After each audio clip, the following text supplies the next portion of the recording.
Alright जी। जब हम resolution की बात करते हैं, sampling is same as resolution, ठीक है। तो अगेन डिपेंड करता है आप अपनी इमेज से करना क्या चाह रहे हैं। अगर आपके पास एक सैटेलाइट इमेज है, ठीक है, आप एक सैटेलाइट से इमेज लेते हैं और आपका मकसद सिर्फ ये है कि ये डिटरमिन किया जाए कि सड़कें कहां पे हैं और दरख्त कहां पे हैं, जंगल कहां पे और सड़कें कहां पे हैं, तो that image is a low resolution image as compared to the area, that is a low resolution image, but आपकी जो काम आपने उससे लेना है वो काम हो जाएगा। क्या आपको ये पता चल जाएगा कि सड़क कहां पे और जंगल कहां पे है। अगर आप उसी तस्वीर को देख के ये कहें कि जी मुझे इस सड़क के ऊपर कितनी गाड़ियां चल रही हैं, उनकी अमाउंट बताओ, तो then that resolution is not good enough, you need a higher resolution image. आपको ज्यादा डिटेल वाली इमेज चाहिए जिसमें आप गाड़ियों को आइडेंटिफाई कर सकें। और अगर मैं वही कहूं कि वही सैटेलाइट इमेज है, उसी एरिया की तस्वीर ले रहा है, और लेकिन अब मेरा मकसद सिर्फ गाड़ियां आइडेंटिफाई करने, ये आइडेंटिफाई करने नहीं कि सड़क पे गाड़ियां कितनी जा रही हैं, कि सड़क पे ट्रैफिक कितनी है। मैं ये चाहता हूं कि सड़क पे जितनी गाड़ियां जा रही हैं उन गाड़ियों की नंबर प्लेट मुझे पता हो। तो again I need a even higher resolution image. So it depends upon what is your aim from that image. For example, अच्छा ये तो आ गया। अब एक एग्जांपल देख लें कि रेजोल्यूशन से फर्क क्या पड़ता है। लेट्स से फॉर एग्जांपल ये हमारे पास एक तस्वीर है गुलाब की, जो कि 1024 बाय 1024 पिक्सेल्स की है। This is again half the resolution, इसकी सैंपलिंग साइज हाफ कर दिया, ठीक है। 512 by 512, this is 256 by 256, then this is 128, this is 64 and the last one is 32 by 32, ठीक है। लास्ट जो इमेज है वो 32 बाई 32 की है। अब मैं इन सारी तस्वीरों को सेम साइज के ऊपर आपको डिस्प्ले करता हूं। ये 1024 बाई 1024 वाली इमेज है, let's write it that is the resolution size 1024, ठीक है। आपने इसकी डिटेल, ये गुलाब का फूल है, आपने इसकी डिटेल देखनी है। एट द एंड जिस वक्त हम बहुत रेजोल्यूशन, लो रेजोल्यूशन पहुंचेंगे तो आप ये आइडेंटिफाई भी नहीं कर पाएंगे कि ये ऑब्जेक्ट है क्या। So this is an image at the resolution 1024 by 1024, ठीक है। This is the same image at 512 by 512, ये 1024 by 1024 थी, ये 512 by 512 है। This is 256 by 256, सॉरी हाँ 256, ठीक है। अब आप यहां पे देख सकते हैं कि यहां पे इसके अंदर की जो डिटेल है वो गायब होना शुरू हो जाएगी। ये देखिए यहां पे अंदर की डिटेल गायब होना शुरू हो गई, और अगर मैं इसको और छोटा करता हूं तो इसको पत्तियों के एजेस जो हैं they are starting to disappear, ठीक है। This is 250 128, this is 64 and this is 32 by 32। इस तस्वीर को देख के कितने लोग कह सकते हैं कि गुलाब की तस्वीर है?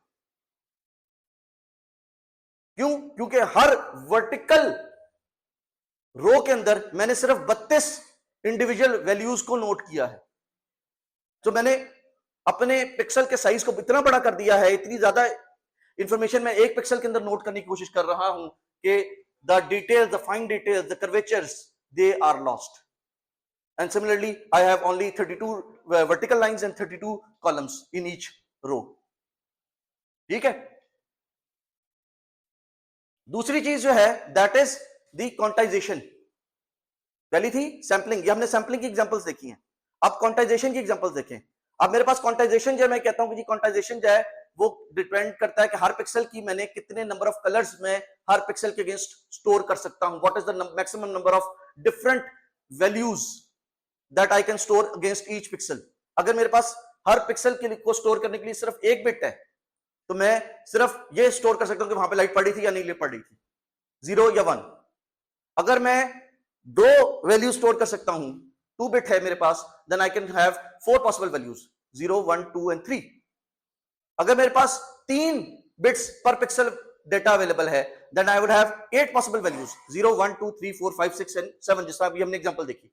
और अगर मेरे पास 8 बिट है तो मेरे पास 256 पॉसिबल कलर्स है। अगर मेरे पास 16 बिट पर पिक्सल है तो आई हैव 65,000 डिफरेंट लेवल्स और stages of gray that I can have against each pixel, ठीक है। फॉर एग्जांपल यहां पे आप एक एक्सरे की तस्वीर देख सकते हैं। ये 256 डिफरेंट लेवल्स पर पिक्सल है, and this is 1 pixel, 1 grey scale level, या 0 या 1, 2 grey scale levels, 1 single bit against each pixel. And how are they shifting? ये हमारे पास लेट्स से 8 बिट थी, ये हमारे पास 7 बिट थी, ये हमारे पास 6 बिट है, ये हमारे पास 5 बिट है. अब जरा जब हम 5 बिट पे पहुंचते हैं, 8 बिट और 5 बिट का कंपैरिजन करें. 8 बिट के अंदर हमारे पास जो ग्रेडियंट्स थे वो बड़े परफेक्ट, बड़े स्मूथ ग्रेडियंट्स बन रहे थे. हमारी जो है वो जो चेंजेस थे इमेज के अंदर वो बड़े स्वीपिंग चेंजेस थे, फ्लोइंग चेंजेस थे, अब्रप्ट चेंजेस नहीं थे कलर के. लेकिन जैसा कि हम 5 बिट पे पहुंचे तो यहां पे ये गोल दायरे बनने शुरू हो गए. ये गोल दायरे ओरिजिनल इमेज में तो नहीं थे, ये देखिए गोल दायरे ओरिजिनल इमेज में तो नहीं थे. उसके स्कल के अंदर देखें जहां पे ये ग्रे लेवल की ट्रांजिशंस हैं, ये ग्रे लेवल की ट्रांजिशंस जब हम 5 बिट पे पहुंचे, इवन 4 बिट पे पहुंचे तो और ज्यादा आपको क्लियर हो जाएंगे. This is 4 bit. This is called false contouring. आप कंटूर कहते हैं शेप को, सराउंडिंग को, गुलाई को. ये वो गुलाइयां हैं जो कि ओरिजिनल इमेज में एग्जिस्ट नहीं करती थी. ये फॉल्स आपकी जो है वो स्ट्रक्चर्स आपकी इमेज के अंदर क्रिएट हो गए. ठीक है, ये 2 बिट में आ जाएं. 2 बिट, सॉरी ये 3 बिट है, ये 4 बिट था, ये 3 बिट है, this is 2 bit. So I have only 4 possible colours. I have black, I have white, I have dark gray, I have light gray. I have only 4 possible colors. I have totally black, totally white, light gray and dark gray. मेरे पास सिर्फ 4 colour है.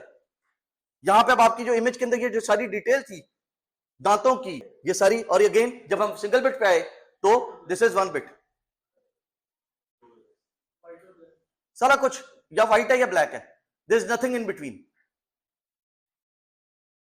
एक और example ले लें. इस example में ऊपर वाली रो के अंदर जो है आपकी सैंपलिंग चेंज हो रही है, और नीचे वाली रो के अंदर सेम तस्वीर से शुरू किया है, सेम तस्वीर से शुरू किया है. यहां पे आपकी सैंपलिंग चेंज किया है, क्वांटाइजेशन चेंज नहीं की. और इस वाली तस्वीर में आपकी सैंपलिंग चेंज सेम रहती है, क्वांटाइजेशन चेंज हो जाती है.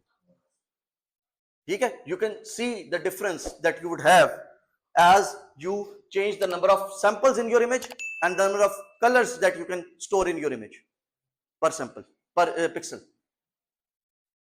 ठीक है. So now the question जो हम पहले भी डिस्कस किया था कि how much resolution is enough. आप कहते हैं जी मुझे 50 मेगापिक्सल का कैमरा चाहिए, मुझे 100 मेगापिक्सल का कैमरा चाहिए. How much resolution is enough? करना क्या होता है? आपने करना है कि जी एक आपने सेल्फी खींचनी है. ठीक है. सो it depends upon what do you want from that camera. जैसा मैं पहले बात कर रहा था कि अगर आपने सिर्फ ये काउंट करना हो कि सड़क के ऊपर गाड़ियां कितनी हैं, so this might be good enough.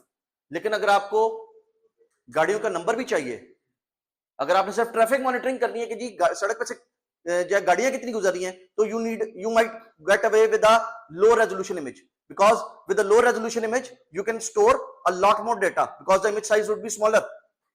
क्योंकि आपने कम डेटा, कम नंबर ऑफ पिक्सल्स को स्टोर करना है. But if you want to note the size, sorry the number plate, या गाड़ी में कितने लोग हैं, उन लोगों की आंखों का कलर क्या है, you will need more and more resolution. And with resolution आपकी इमेज का साइज इंक्रीज होगा. You will need to store more pixels. आपकी इमेज का साइज इंक्रीज हो जाएगा, आपको ज्यादा वो चाहिए होगी, प्रोसेसिंग पावर भी ज्यादा चाहिए होगी, आपको जो है वो हार्ड स्पेस भी ज्यादा चाहिए होगी. ठीक है. फॉर एग्जांपल आपके पास you could have a low detail image जिसमें सिर्फ एक ऑब्जेक्ट या एक बंदा आपको नजर आ रहा है, उसके पीछे क्या है, बैकग्राउंड में क्या है, डजंट मैटर. इसके अंदर you can see the person, you can see the buildings behind it, you can identify the buildings. लेकिन अगर मैं कहूं जी उस बिल्डिंग के अंदर जो लोग खड़े हुए खिड़कियों में उनके चेहरे आइडेंटिफाई करो, you would need a high detail, high resolution image. ठीक है.